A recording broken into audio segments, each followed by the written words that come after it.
So, according to the head coach of the Cleveland Browns, Kevin Stefanski, he is reportedly okay with Kenny Pickett being the QB1 for the Browns for this upcoming season. He had this quote to say, "I feel good about our quarterback room.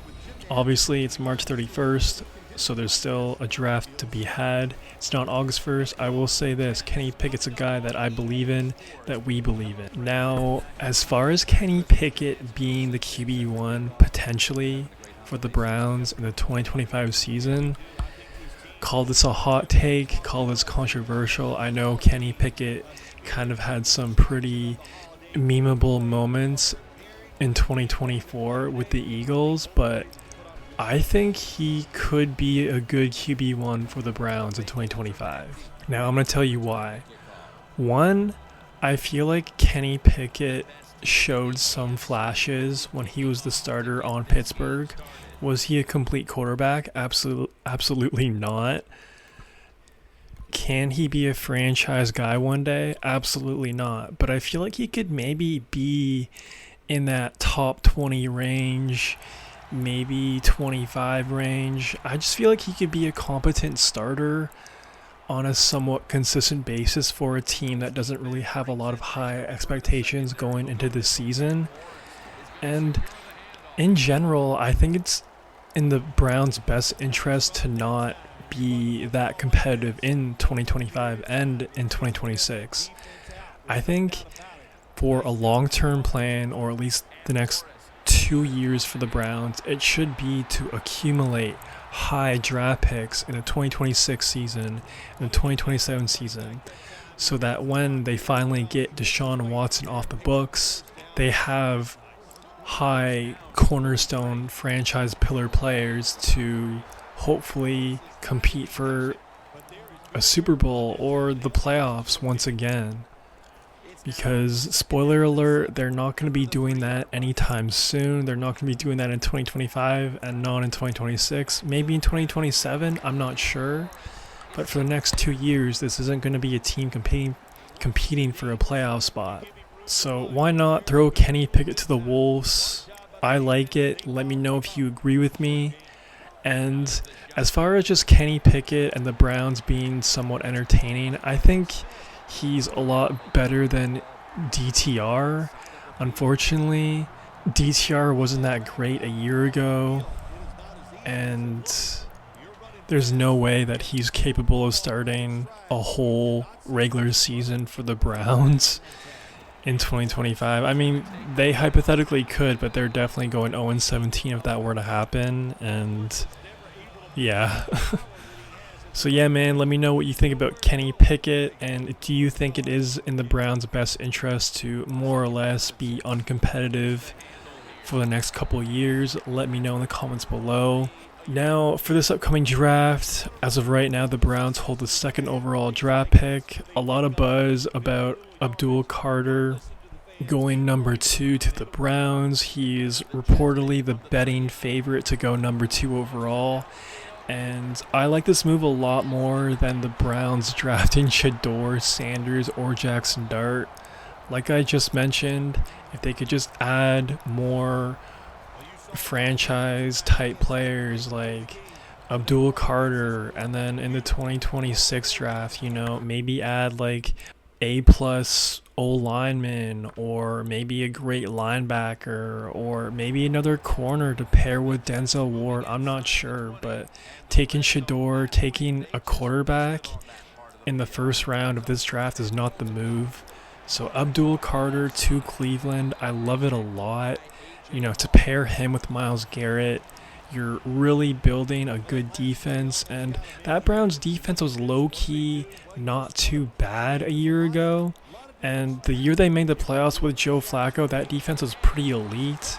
So if they could just roll with Myles Garrett and Abdul Carter for the next 5 years, having 2 premium pass rushers on your defense, you have a pretty good shot at putting together a complete unit going forward. And, that's half the battle right there. If they could really get the defense down and taken care of. So in the 2026 draft, so in the 2027 draft, 2028 draft, when it's time to draft a quarterback, he's not coming into a complete dumpster fire.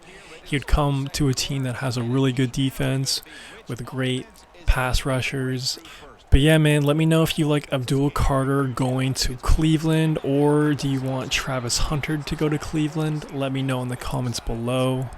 And honestly, there's been a lot of buzz about Jackson Dart this past week. Since it's not a very coveted quarterback class, he's definitely moving up a lot in recent draft boards. According to reports, he just had his pro day. He looked good, as he should. If you're a quarterback that's slated to be a top prospect, you should look good in your pro day. So good for him. There's been a report that the Saints are actually pretty interested in drafting Jackson Dart, so Jackson Dart might go in the top 10 of this draft, which is pretty wild.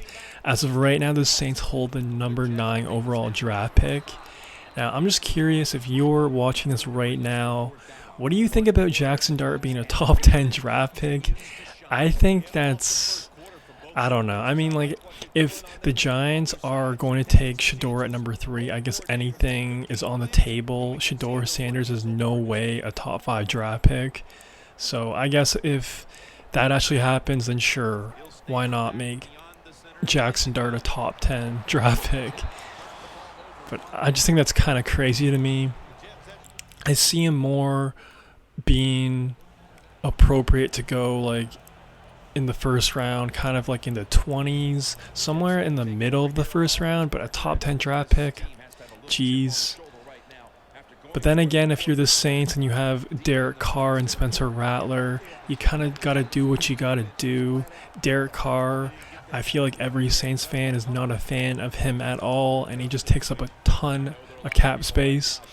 I'm a fan of Spencer Rattler, but I feel like the lights were a little too bright for him a year ago. Granted, he was a rookie, and I'm sure he'll look better in year 2, but I don't know if he'll ever be a franchise guy. I think he could be a pretty good backup QB one day, but I don't think he's going to be the Saints' hero franchise QB one day. So if they really like Jackson Dart, I say go for it. Why not? But if you don't think the Saints are going to draft Jackson Dart, where do you think he'll end up? Do you think he'll end up in Pittsburgh or Miami, or I don't know, somewhere else random, some other random team? Let me know.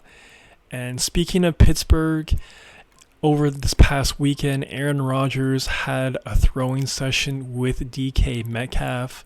So a deal with Pittsburgh seems on the way soon enough.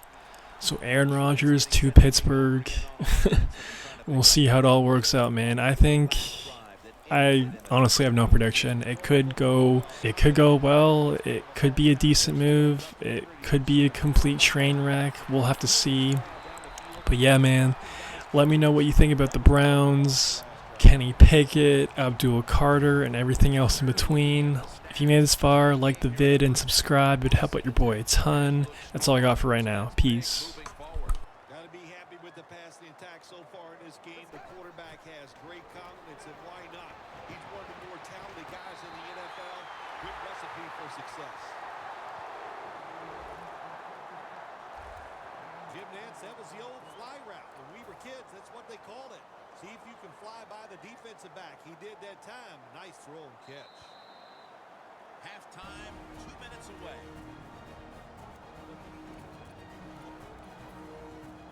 We're back, and we're coming out of the 2-minute warning in the first half. The Jets come out in the pistol. Now 1st and 10. Jerry Curley with the catch. That's another reception, giving him 2. Another name for the fly route, the go route. It's a streak. And that means they want you to be a blue streak, run as fast as you can, get by that defense, and make a big play. 1st down following the long play. Throws it in the end zone. Touchdown.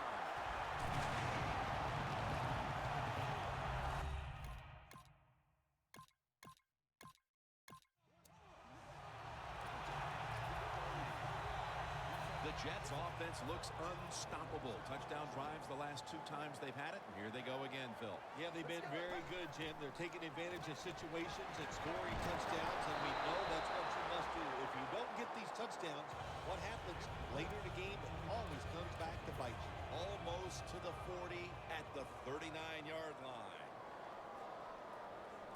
2nd and 10. It's Curley with the reception.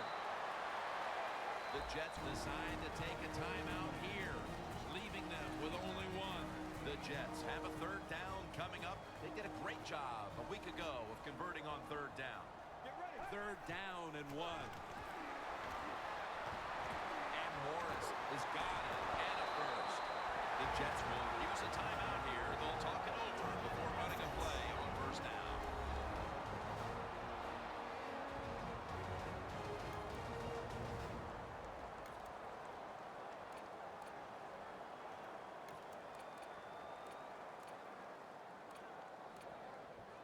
The football sits at the 42-yard line.